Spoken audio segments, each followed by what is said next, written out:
let's talk about irrefutable evidence.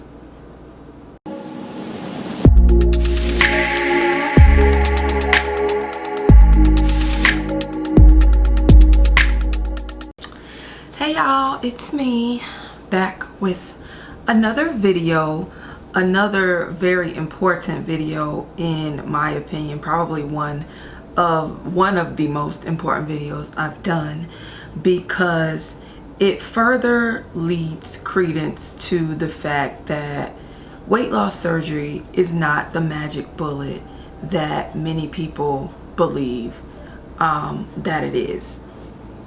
So admittedly, I seldom watch TV, said this before. When I do, I watch TV through apps, said that before.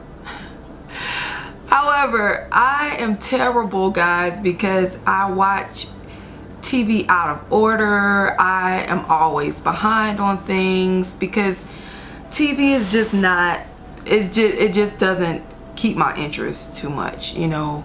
One, I don't have that much time, and two, it's not that interesting to me. However, the few things that are interesting to me, I will try, keyword try, to watch, you know, it or episodes of it or catch up when I can. So anywho, where I'm going with this is I made a video earlier about my 600-pound life and episodes that showcased individuals who've had weight loss surgery before and then went to Dr. Now for a second weight loss surgery procedure or another weight loss surgery procedure. So the other video was season 7 episode 15, I believe. However, I just recently watched season 7 episode 5. So I watched TV out of order, but it was yet another episode that proved that weight loss surgery, if you do not make the necessary changes, the weight will come back and then some. So season 7 episode 5, Holly. And my weight got up to around 600 by the time I was 30. At that point, I finally decided that my life was getting so bad that I had to do something or it just wasn't gonna last much longer.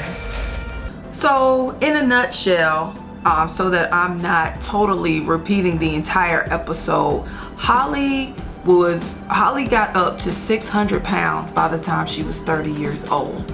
She was in a mentally abusive marriage, and within that time, she ultimately ended up leaving her husband, and she decided to get weight loss surgery. So she got weight loss surgery, and she started at 600 pounds, and then she got down to 398 pounds. So she lost 202 pounds. Very good. However, the weight eventually crept back. Now, Holly started 30, so let's put it in perspective. 30 years old, 600 pounds. By the time she was 32, she was 398 pounds. So she lost 202 pounds. But then by the time she was 35, I believe she had gained most, if not all of it back, plus some. Okay, so at 30, she was 600 pounds. By 32, she was 398 pounds. Unfortunately, she said that she started to struggle with the urge to eat again and eventually gave into those urges and started to eat more.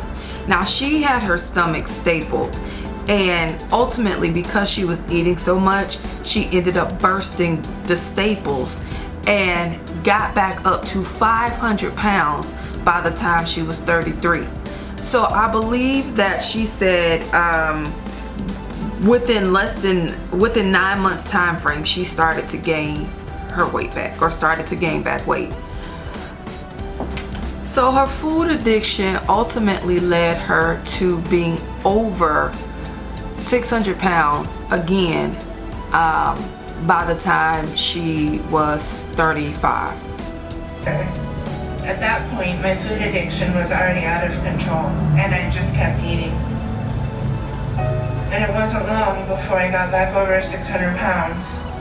I crossed that mark a few years ago when I was 35. What I take from Holly's story is that it shows just how quickly you can undo a weight loss surgery, any form of weight loss surgery. There's no form of weight loss surgery that is going to save you or keep you from regaining weight if you do not incorporate the appropriate changes that you need to your eating habits, to your diet habits, to your lifestyle as a whole. And so I know that some of what I do may come across as neurotic or excessive. However, I don't feel that way, in hindsight, because I believe that a lot of what I'm doing now is helping me create those changes that I'm going to need for the future if I expect this surgery to work and last. And I do. A second weight loss surgery is not an option for me. It absolutely is not. I had it once. Therefore, I know that I have to do whatever I have to do in order to make this one surgery work. And I can't say it enough or stress it enough, but it's only a tool. A hammer without a purpose is just a tool. But if you don't use that hammer appropriately, then it's just a hammer. So weight loss surgery without any further effort placed behind it is just a useless surgery, in all honesty. And so I just wanted to come in very quickly and give a little recap of the video, but I also wanted to further stress and provide more evidence for those who still believe that weight loss surgery is a magic bullet. It absolutely 1000% is not. If you're not ready to make the necessary changes that's required for your weight loss surgery to be sustainable, don't waste your time, because that's all you'll be doing. I'm gonna try to do better with watching shows in order. I'm also going to more than likely start doing more reviews on 100 Pound Life and shows that are similar to this, because I'm noticing certain routines and patterns in the shows that I've been watching, and I definitely want to discuss those. But all that's for another video. If you haven't done so already, don't forget to subscribe and turn on the notifications so you can keep up with me, and I will see you in the next video.